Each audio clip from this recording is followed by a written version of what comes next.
जय हिंद। मैं ललित मोहन गोस्वामी अपने YouTube चैनल पर आपका स्वागत करता हूं। हमारा आज का प्रकरण है सर्वनाम। सर्वनाम यानी कि सभी का नाम, वही है सर्वनाम। तो जानते हैं सर्वनाम क्या है और इसकी हमें कहाँ आवश्यकता पड़ती है। तो पहला प्रश्न यही बनता है, सर्वनाम क्या है। तो इसको हम कह सकते हैं, वह शब्द जो संज्ञा के बदले में आए उसे सर्वनाम कहते हैं। जैसे मैं, तुम, हम, वह, आप, उसका, उसकी आदि। आप भली भांति जानते हैं कि संज्ञा शब्द कौन से हैं। किसी भी नाम को हम संज्ञा कहते हैं और उन्हीं नामों की जगह अगर हम इस प्रकार के शब्द का प्रयोग करें, मैं का, तुम का, हम का, वह का, आपका, उसका इत्यादि शब्दों का अगर हम प्रयोग करते हैं तो वहाँ पर सर्वनाम शब्द का प्रयोग किया जा रहा होता है। आप भली भांति जानते हैं कि जो सर्वनाम है वो एक शब्द विचार के विकारी शब्दों में से आए हुए हैं। तो सर्वनाम का जो मूल है, मूल रूप से सर्वनाम 11 हैं। जैसे जो इस प्रकार से हैं, मैं, तू, आप, यह, वह, जो, सो, कौन, क्या, कोई, कुछ। ये 11 मूल रूप हैं, लेकिन इनको हम जब विभाजित करते हैं तो इसके अलग अलग प्रकार बन जाते हैं। प्रयोग की दृष्टि से सर्वनाम के 6 भेद हैं। पुरुषवाचक सर्वनाम, निश्चयवाचक सर्वनाम, अनिश्चयवाचक सर्वनाम, संबंधवाचक सर्वनाम, प्रश्नवाचक सर्वनाम, निजवाचक सर्वनाम। पुरुषवाचक में जो शब्द आते हैं 11 शब्दों में से मैं, तू, वह और मैंने, जो पुरुषवाचक सर्वनाम है, इसमें मैं, तू, वह, मैंने। निजवाचक में आपके लिए यानी कि स्वयं के लिए प्रयोग किया जाता है, इसलिए इसको निजवाचक कहते हैं। निश्चयवाचक में जहाँ पर निश्चय हो, यह या वह का प्रयोग किया जाता है। अनिश्चय में कोई या कुछ। संबंधवाचक में जो या सो का प्रयोग करते हैं। प्रश्नवाचक में कौन या क्या। इसको हम कह सकते हैं कि सर्वनाम 2 शब्दों के योग से बना है, सर्व और नाम। अर्थात सब के स्थान पर प्रयुक्त होने वाला नाम सर्वनाम कहलाता है। सभी का नाम सर्वनाम है, जैसा कि मैंने आपको बताया। उदाहरण के तौर पर इसे समझते हैं। जैसे मान लीजिए, एक उदाहरण है, मोहन 11वीं कक्षा में पढ़ता है। मोहन स्कूल जाता है। मोहन के पिताजी पुलिस में हैं। मोहन की माताजी डॉक्टर है। मोहन की बहन खाना बना रही है। तो यहाँ पर मोहन शब्द का उच्चारण कई बार हो रहा है, जिससे बार बार मोहन शब्द अरुचिकर लग रहा है।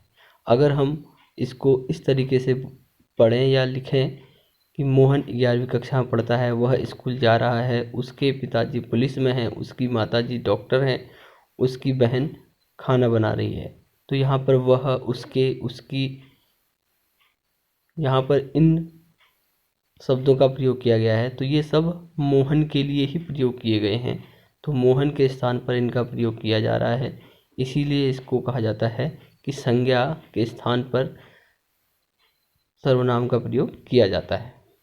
इसकी परिभाषा समझ लेते हैं एक बार पुनः फिर से, कि वह शब्द जो संज्ञा के बदले में आए उसे सर्वनाम कहते हैं, यानी कि सबका नाम सर्वनाम कहलाता है। सर्वनाम के भेद आपको बता दिए गए हैं। पुरुषवाचक सर्वनाम, निश्चयवाचक सर्वनाम, अनिश्चयवाचक सर्वनाम, संबंधवाचक सर्वनाम, प्रश्नवाचक सर्वनाम और निजवाचक सर्वनाम। अब ये भेद क्या हैं और इनके क्या क्या प्रकार हैं उसको भी समझते हैं। सबसे पहला है पुरुषवाचक सर्वनाम। पुरुषवाचक यानी कि यहाँ पर पुरुष की प्रधानता होगी, इसीलिए इसको पुरुषवाचक सर्वनाम कहा जा रहा है। पुरुष का मतलब मनुष्य से है, न कि किसी आदमी से। मनुष्य जाति से पुरुषवाचक का संबंध है।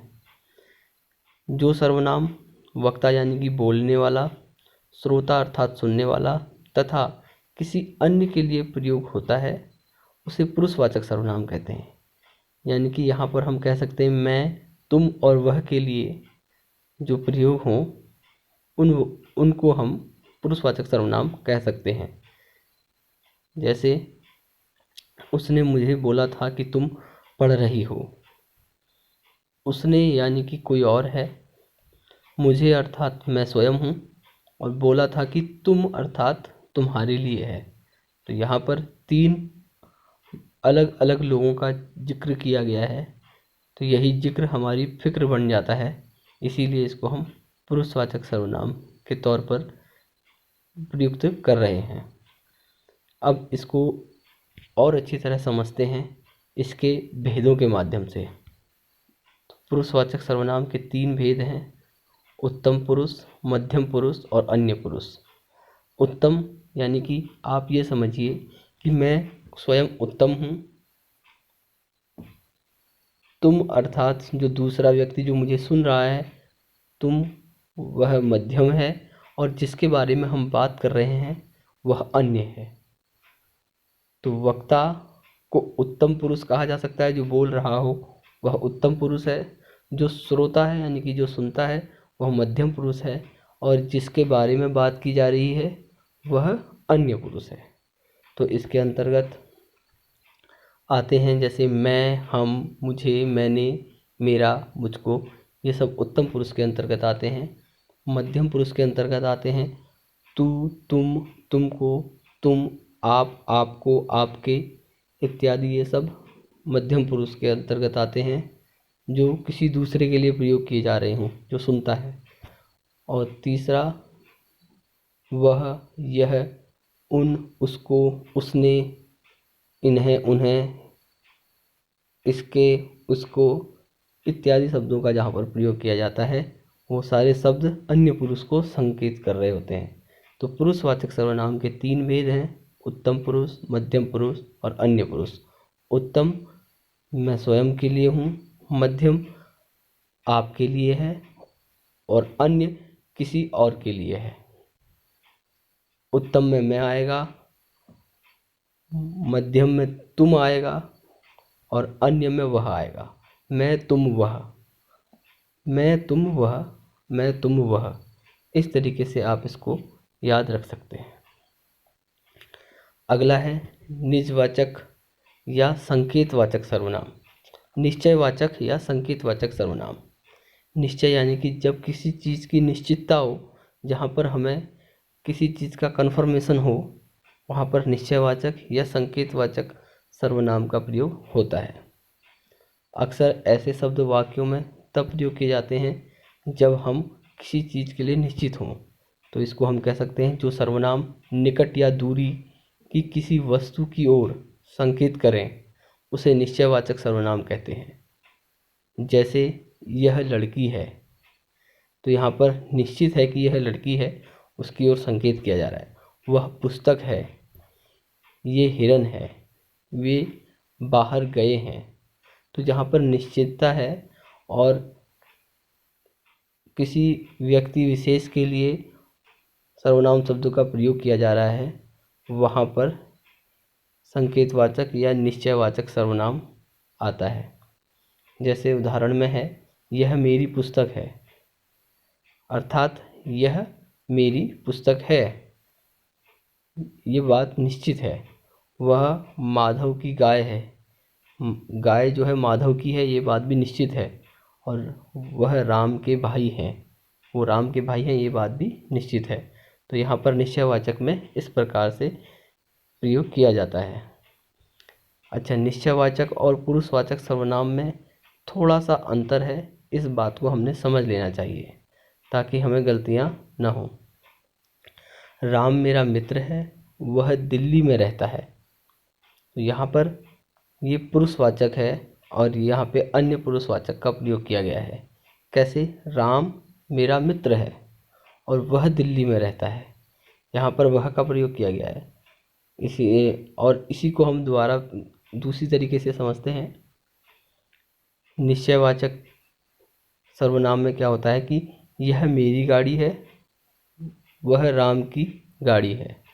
तो यहाँ पर पहले वाले में राम मेरा मित्र है, ये बात भी निश्चित तो है, लेकिन यहाँ पर वह दिल्ली में रहता है। ठीक है, राम मेरा मित्र है और वह दिल्ली में रहता है, ये बात कही गई है। ये अन्य पुरुष की ओर इशारा करती है। इसमें जो अंतर है वो यही है कि ये अन्य पुरुष की ओर इशारा कर रही है, न कि किसी की ओर संकेत कर रही है। यह मेरी गाड़ी है और वह राम की गाड़ी है। तो यहाँ पर आप चीज़ों को साफ और स्पष्ट समझ रहे होंगे कि राम मेरा मित्र है। यहाँ पर स्वयं के लिए प्रयोग किया गया है और ये बताया गया कि राम किसका मित्र है, मेरा मित्र है और वह दिल्ली में रहता है। ये राम के ही बारे में बताया गया कि वह दिल्ली में रहता है, इसलिए यहाँ पर ये पुरुषवाचक होगा। दूसरा है, यह मेरी गाड़ी है, वह राम की गाड़ी है। यह मेरी गाड़ी है, निश्चित बात है, और वह राम की गाड़ी है, वो भी निश्चित बात है। ठीक है, यहाँ पर राम के लिए या मेरे लिए किसी चीज़ का प्रयोग नहीं किया गया है। यहाँ पर साफ और स्पष्ट बताया गया है दूसरे वाक्य में कि यह मेरी गाड़ी है, ये बात निश्चित है, और वह राम की गाड़ी है, यानी कि गाड़ी यहाँ पर जो है उसकी निश्चितता है और वो किस किस की है इसको यहाँ पर निश्चित बताया गया है, इसलिए यहाँ पर निश्चयवाचक होगा। तो ये थोड़ा सा अंतर है जिसको हमें समझना बहुत ज़रूरी है। फिलहाल आज की वीडियो में इतना ही। अगली सर्वनाम के अन्य भेदों को हम अपनी अगली वीडियो में जानेंगे। फिलहाल तब तक के लिए जय हिंद, जय भारत, जय उत्तराखंड।